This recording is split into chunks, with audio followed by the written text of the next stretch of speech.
Assalamualaikum warahmatullahi wabarakatuh. Selamat malam teman-teman semuanya, dimanapun teman-teman berada. Tentunya pada malam hari ini ada di Syemo Lidiana Milati yang bakalan ada di layar HP teman-teman semuanya ya. Dan pada malam hari ini di Sye akan ada sesi Millennial Talk. Tentunya bareng pemateri kece kita ya. Pemateri kece kita kece badai pokoknya. Kece badai. Siapa sih Sye? Ya, siapa ayo? Coba langsung aja bacain kurikulum vita materinya. Itu ada namanya ada Maulana Wedi Irham. Wah, ini biasa dipanggil Mas Maul ya, teman-teman bisa langsung panggil Mas Maul kayak gitu. Maulana Wedi Irham, tempat tanggal lahir di Brebes 23 Oktober 1996, agamanya Islam, jenis kelamin laki-laki, kewarganegaraan Indonesia. Terus moto hidupnya membacot dan mencari masalah. Wah, ini keren sekali. Terus riwayat organisasinya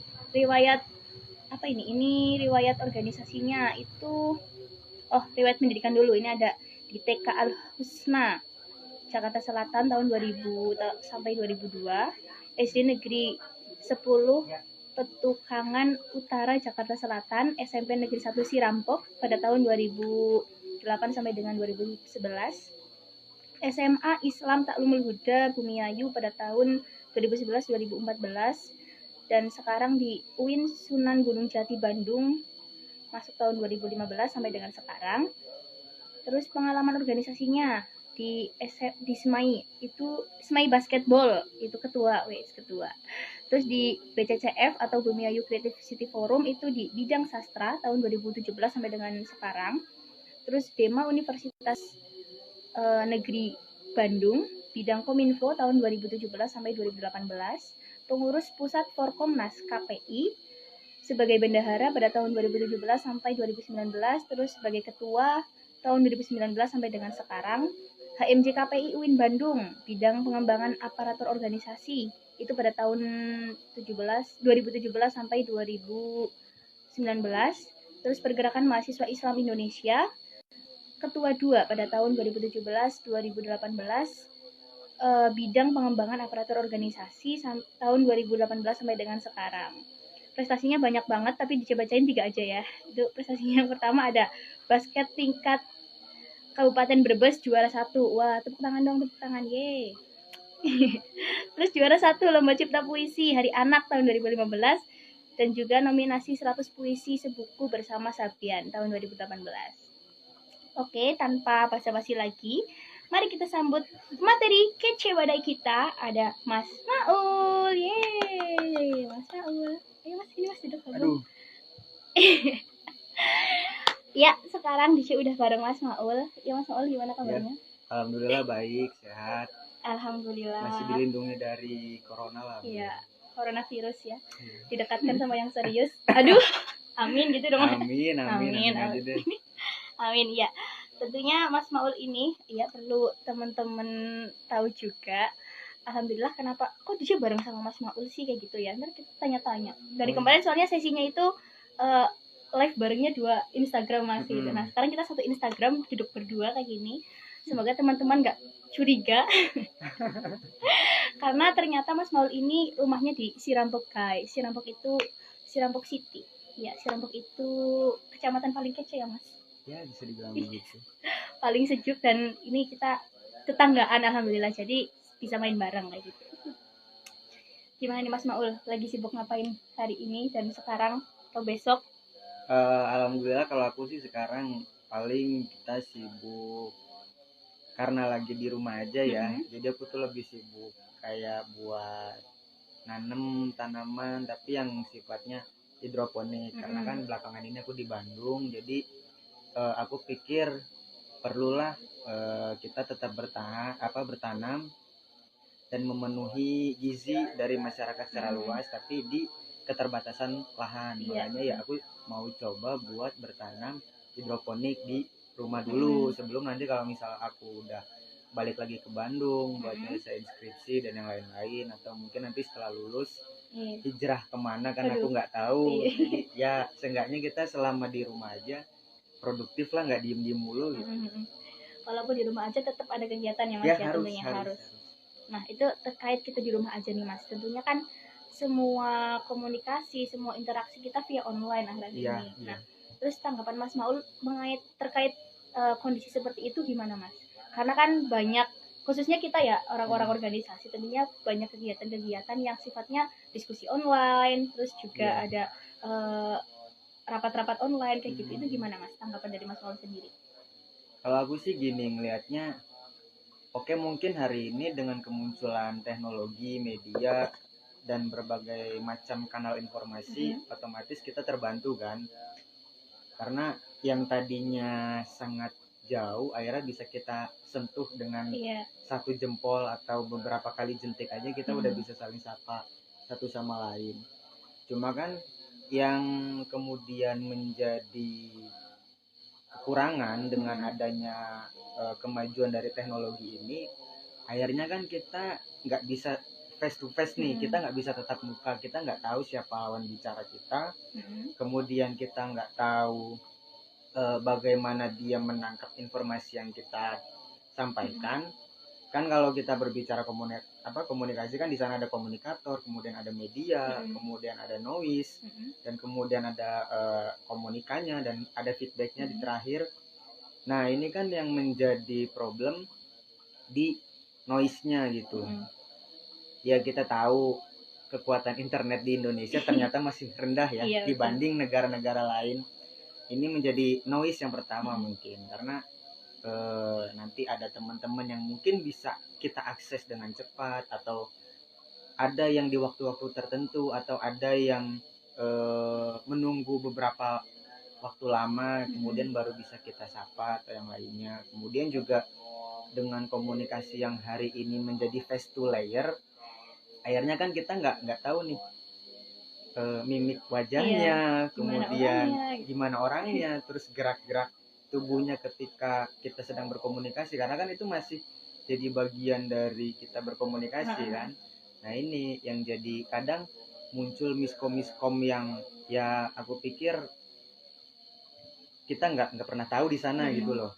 Kita komunikasi, kita ngiranya ya udah kita pesan udah tersampai, yang penting udah checklist 2, udah centang biru ya udah pesan kita tersampaikan, tapi kan kita nggak tahu bener nggak dia gitu nangkepnya gitu. Takutnya kan kita ngomongnya A, walaupun kesananya centang biru, yang diterimanya C, kan jadi jauh gitu kan, ada jenjang. Nah makanya ini menjadi perhatian lebih sih ya. Semoga ini dari kita live kayak gini, teman-teman yang lainnya juga bisa memahami kondisi untuk yang sama-sama menjadi seorang organisatoris. Jadi supaya bisa memaklumi, tapi ya jangan kemudian dijadikan sebuah alibi baru gitu. Oh iya, aku nggak bisa nangkep informasinya karena emang keterbatasan internet gitu. Padahal kan ya di waktu lain pun masih bisa kita akses kayak gitu. Berarti tetap ada positif sama negatifnya ya Mas dari keadaan seperti ini kayak gitu. Terus pola komunikasi seperti apa sih Mas yang harus kita salurkan pada saat seperti ini? Tentunya kan banyak teman-teman di sana yang mikirnya yang kayak tadi Mas Maul sampaikan, ya biasanya keterbatasan internet itu menjadi sebuah halangan ya buat kita, hambatan tentunya. Nah, terus pola komunikasi yang seperti apa Mas yang baik untuk kita terapkan? Harusnya kan gini, yang pertama komunikasi itu kan harus dibangun secara intens untuk membangun sebuah chemistry gitu kan. Jadi ketika nanti kita udah punya chemistry antara komunikator dengan komunikanya, akhirnya kan ini meminimalisir noise yang bakal muncul gitu, kayak kesalahpahaman atau miskomunikasi dan yang lain-lain. Akhirnya kan ini bisa kita teratasi karena memang dia paham gitu dengan apa yang kita katakan, dan dia paham bahwasanya karakteristik pesan yang akan kita bawakan ya wujudnya seperti ini. Cuma kan hari ini yang dilihat itu kebanyakan ya asal kirim aja gitu. Yang penting kita tahu udah terkirim, tapi kita nggak memikirkan bener nggak sih substansi dari sebuah pesan yang kita sampaikan ke sana itu sama gitu.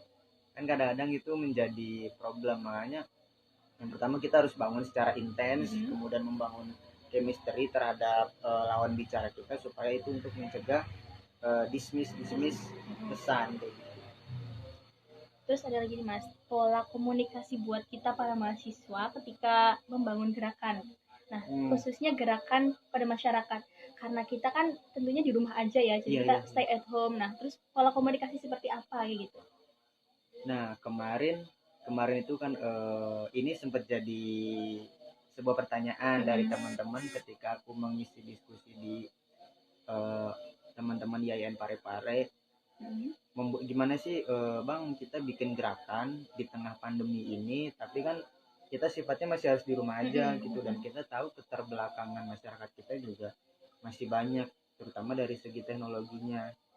Aku sih lebih menyarankan kan gini, oke, hari ini maksudnya di rumah aja bukan menjadi suatu kendala yang lebih gitu, bukan menjadi alibi atau ilusi atas realitas yang ada hari ini kan.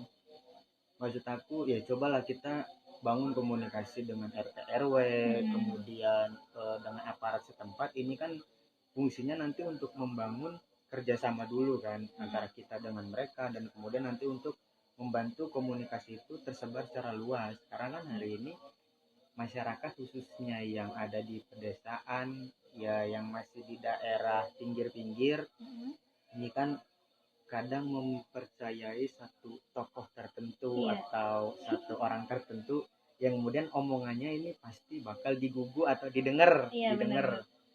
Ya otomatis walaupun kita orang yang misal ya pendidikannya tinggi atau gimana, terus kita masuk dalam suatu daerah, kita ngomong dengan segala intelektualan kita dan segala macamnya, kan kita belum tentu diterima gitu, karena memang tidak ada rasa percaya dari si komunikannya terhadap si komunikator. Dia siapa sih gitu, kita nggak kenal siapa, dia nggak tahu siapa kita, dan kita nggak tahu siapa dia. Akhirnya kan ya sulit juga. Makanya aku lebih menyarankan komunikasi yang sifatnya langsung bersentuhan dengan tokoh-tokoh tertentu, jadi supaya pesan itu berlangsung lebih efektif kayak gitu juga.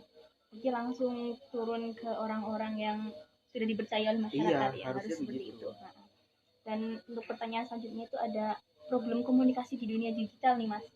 Nah itu kebanyakan yang seperti apa aja, dan gimana sih solusinya untuk kita mengatasi problem-problem tersebut?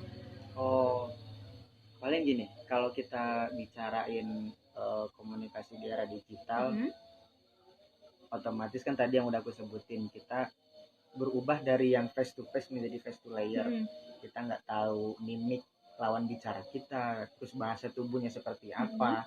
Kan kadang kalau kita face to face, ini kan kelihatan nih, mungkin kamu nggak betah gitu duduk di atas stiker gitu kan, bisa jadi gitu kan, kamu gelagat-gelagatnya gimana, itu kan kelihatan. Bisa jadi. Nah, kalau kita face to layer kan, ya dia sedang jenuh atau enggak kan kita nggak tahu.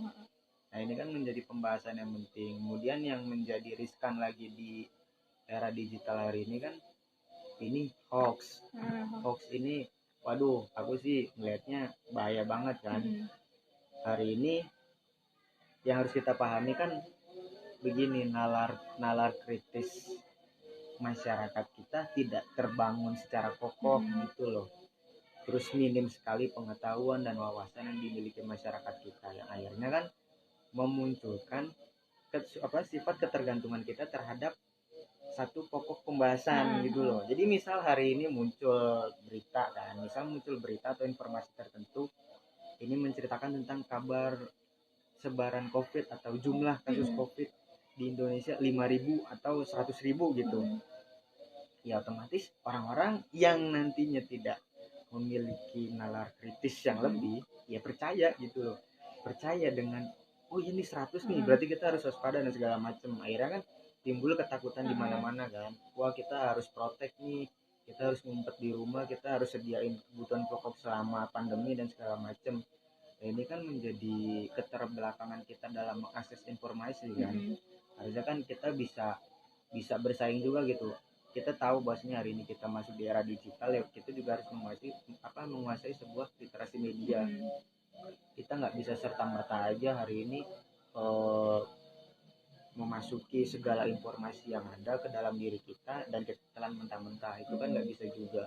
Yang akhirnya kan ditakutkannya kan karena polarisasi sebuah komunikasi kan, ya dari dari komunikator ke komunikan, nanti si komunikan jadi komunikator baru, kemudian jadi komunikator baru, akhirnya kan nyambung terus. Dan kita nggak tahu tuh kalau misalnya kita tidak memiliki literasi media, ya udah substansi dari sebuah pesan kita gagal memahami di sana.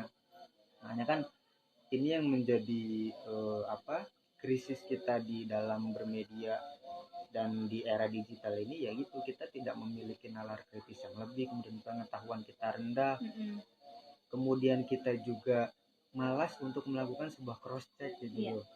Kita dapat berita begini, misal kayak kemarin ini baru ada berita yang maling itu meninggal setelah maling ayam 8 ekor di Ciamis. Berita yang naik itu kan dia mati karena dipukuli oleh masa aksi di sana gitu kan, oleh masa-masa yang ngejar. Dan ternyata kan itu berita salah. Yang benernya dia itu jatuh ke jurang, kemudian sempat dirawat dan sudah dinyatakan sedikit lebih sembuh, kemudian memunculkan gejala-gejala baru, akhirnya dibawa ke rumah sakit dan dia baru meninggal. Kan kebenarnya gitu. Nah ini kan kita kadang masyarakat itu nggak mau atau enggan lah untuk melakukan sebuah cross check terhadap sebuah informasi. Akhirnya ya kita nyebarin, ternyata sekarang lagi musim maling ya, maling aja ada musimnya kan, ada musim maling, ada musim ini dan segala macam. Akhirnya kan kita menyebarkan dan melanggengkan sebuah kebohongan publik secara lama dan jauh kayak gitu. Nah itu ya teman-teman, jadi udah jelas banget apa yang udah disampaikan sama Mas Maul. Dan buat teman-teman yang pengen tanya-tanya pada kali ini, bisa banget komen di Instagram movement.co, itu udah jelas banget, dikit ada pamfletnya ya kayak gini. Jadi buat teman-teman komen di bawahnya. Dan tema kali ini itu ada komunikasi pemuda di dunia digital. Jadi seputar komunikasi itu jagonya, ahlinya ahli, core of the core. Jadi udah ngelotok banget ya gitu ya, udah pokoknya udah the best banget lah. Oke Mas Maul,